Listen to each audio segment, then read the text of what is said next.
And so what happens is you're going to see similarities now between the holiday of Easter and the traditions that we celebrate during Easter, and all of these traditions that date back 2, 3, and 4,000 years ago. So right off the bat, we discover that the Easter Bunny comes from that one act that Semiramis did when she broke out of the egg. Let's see if we can find some other traditions as we move along here. Now, every spring, the first Sunday after the vernal equinox, the spring equinox, they have what was called Ishtar's Sunday. And they would have a sunrise service. Now, this part of the legend is difficult to confirm because there's so many different versions. You can make up your own mind whether or not this particular part of the legend will be credited to you.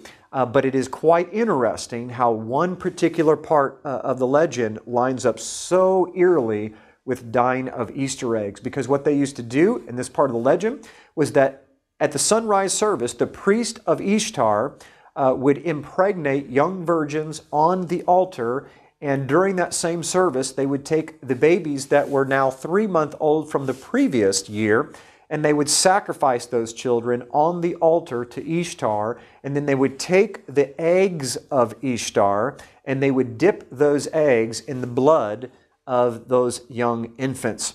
And that is where we get sunrise services, and that is potentially where we get the dying of Easter eggs. It is also interesting to note that worldwide universal color of Easter eggs is red. Even the White House, the official color of the White House Easter egg is ruby red.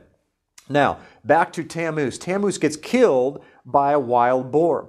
So every year in commemoration of celebrating the death and the deification of Tammuz, which became the son of God, the son of his father, they would set aside 40 days prior to Easter, and they would fast and they would pray, and they would have a giant feast on Easter Sunday where they would celebrate the death and the resurrection of Tammuz. And guess what they would have for dinner on that Sunday evening? You got it, Easter ham. They would kill a boar in commemoration to Tammuz, who was killed by a wild boar. And yes, the 40 days prior to Easter, where we call it Lent, or the Catholics call it Lent, that 40 days did not come from, my friends, the 40 days of Jesus in the wilderness. That 40 days was already in place for thousands of years before Jesus even showed up. It comes from the 40 days of fasting and praying for Tammuz before they celebrated Easter. The 40 days of the fasting and praying of Jesus, and I like to call him by his Hebrew name, Yeshua, which means salvation. Yeshua's fasting and praying in the wilderness for 40 days is just a coincidence. Why? Because the Father knows the truth, and the enemy used to be the right-hand man of the Father. And he knows the prophecies. He knew exactly how everything was going to be laid out. So he developed all of these traditions of men and all of these legends, whether they be true or not true, but he developed them to skew our foresight and our ability to understand that when the truth would actually come, that we would not recognize it. He created a fraud. And we've swallowed it hook, line, and sinker. And so we begin to see some of these traditions. We discovered where Lent came from. We've discovered where Easter ham came from. We've discovered where the sunrise service came from. We've even discovered why we chose the first Sunday after the spring equinox. We didn't choose it. It's always been there on the celebration of Easter. Now, what's interesting about Easter and Baal, or Semiramis and Baal, is the names. We find these names all over Egyptian hieroglyphics, all these different, the Phoenician hieroglyphics, all these different artifacts from all over the world. And so I'm going to give you some of the names and what they're most commonly remembered for in these different cultures, and some of you will recognize them immediately. First of all, in Egypt, they were known as Isis and Osiris. In Phoenicia, they were recognized as Asheroth and Baal, the very same Asheroth and Baal that you see in the Scriptures. In Greece, they were Aphrodite and Adonis, or Eros, where we get the word erotic from. And in Rome, they were called Venus and Cupid. That's right. That's where we get Valentine's Day from, and Cupid. Even in the Far East, listen to this. This is amazing. Cupid was known as Zoroaster. Zoroaster is made up of two words, Zoro, which means seed of, and Asheroth, which is Easter. And so what Cupid actually means in the Far East is the seed of Easter, or the seed of his mother. Okay, and that's from the archives, the bookshelf, February 1994, Volume 2, Number 2. We've discovered Easter, Easter eggs, Easter ham, Lent, Cupid, and Valentine's Day, where Easter Sunday is, and the sunrise services, and the like. Now we want to move into the Scriptures and show you some connections of these names, because you've read some of these Scriptures, and it is uncanny how Yahweh, God, always tries to speak to the Israelites and warn them to stay away from Ashtaroth and Baal. Let's read the Scriptures. Judges chapter 2 verse 13 says this, "And they forsook Yahweh and served Baal and Ashtaroth." 1 Samuel chapter 7 verse 4 says, "Then the children of Israel did put away Baalim and Ashtaroth and served Yahweh only." And last but not least, in Romans chapter 11 verse 4 it says, "But what says the answer of God unto him?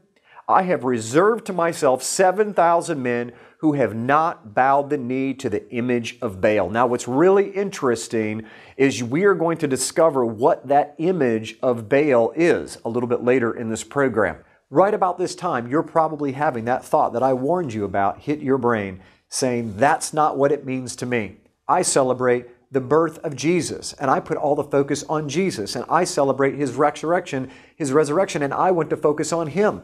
Well, your heart may be to want to focus on Him, and you absolutely may do that.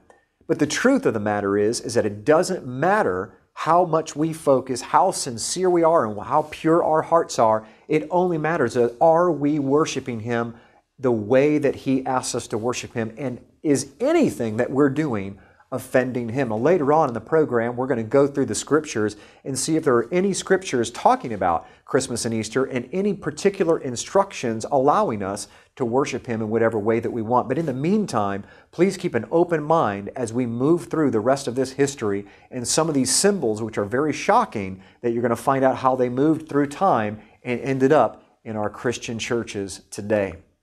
We're going to start off with a myriad of symbols that we have discovered in archaeology and history that are very related to Christianity in Christmas and Easter, sun god worship, and pagan worship today.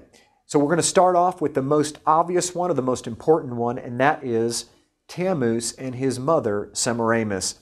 If you look on your screen, you're going to see Isis and Osiris, or this is Ishtar and Tammuz. Now, some of you may be asking, well, wait a minute, I celebrate Easter. You're talking about Ishtar. Easter is actually the Anglicization of the word Ishtar. In other words, if you say Ishtar in English, it's pronounced Easter. That's how the etymology of that word evolved over time. What I want you to see is what's on her head is a crescent moon, and in the center of that crescent moon is the actual sun itself. And so the symbol of power of Isis, or Ishtar, was the crescent moon holding the sun itself, her deceased husband, Baal, the sun god. And you can see the baby there that is nursing from her breast. Ishtar was known as the goddess of the East, the bare-breasted fertility god of the East, or the sunrise, which is why they had the service at sunrise on Easter morning. Her husband, on the other hand, was the god of the West, the setting sun. And so you had the goddess, the wife, Easter, of the sunrise, and then you had her husband, which is the god of the West, on the sunset, covering all day long, that the pagan sun gods would rule the earth. Now we're going to move into all the rest of these symbols as we move through these symbols today.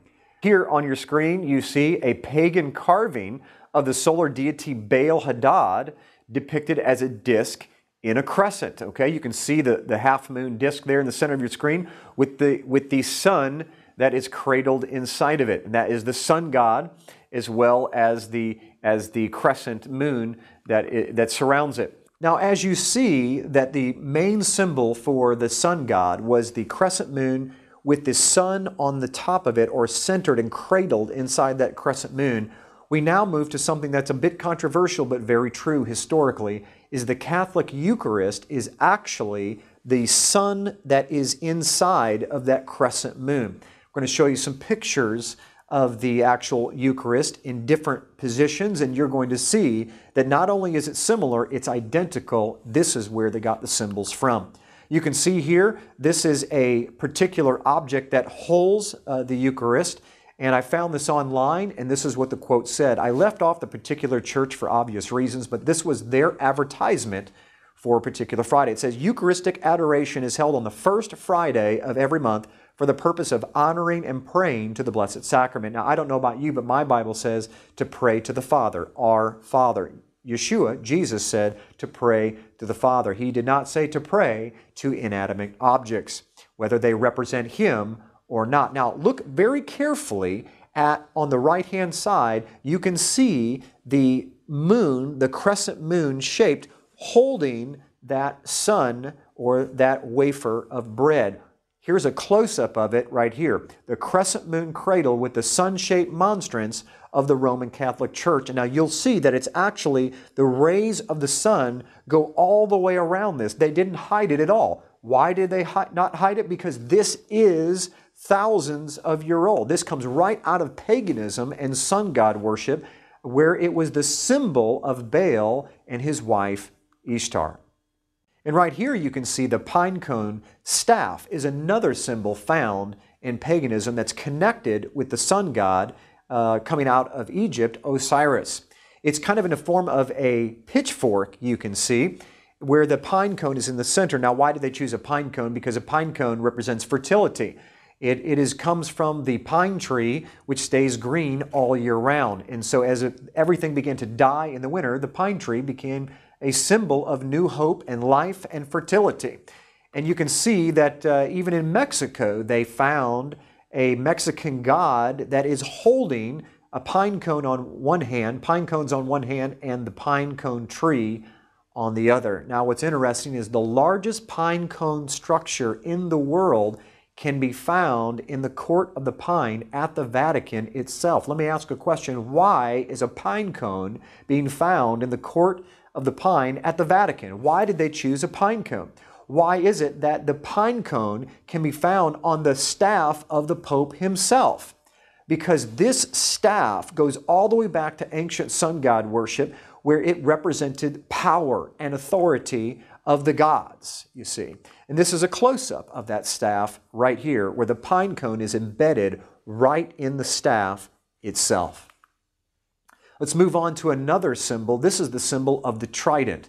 The trident is the devil's pitchfork. It really is a symbol of Satan, of the horns of Satan. It's an ancient satanic and pagan hand gesture called the trident. We find this in archaeology all over the place. Whenever you get into any kind of society of sun god worship, you find the trident everywhere. You see it in ancient Babylon. It was placed in the hands of all the pagan sun gods. All the pagan gods and pharaohs had some sort of trident, a staff, that they would be connected to power and authority of the gods. The most famous one, of course, is Neptune's trident. We call it the devil's pitchfork, and that's where it comes from. It's just not a drawing that someone made up. This has history built into it of where these things come from. Now, if you move forward in time, or during the same time period, excuse me, you're going to find another symbol that is even more important. As a matter of fact, you're going to see two symbols in this picture. This is a pagan statue of Jupiter that has been renamed St. Peter. And he's holding up, guess what? The trident symbol. That symbol is a satanic symbol recognizing the power of the gods of the sun. And you'll also see another symbol in this picture, and that is the halo. Look real carefully. It's not a halo, it's a sunburst. What they put behind the heads of the gods, or the saints, if you will, is not a halo, it is a sunburst representing the power of the sun god. And they call this St.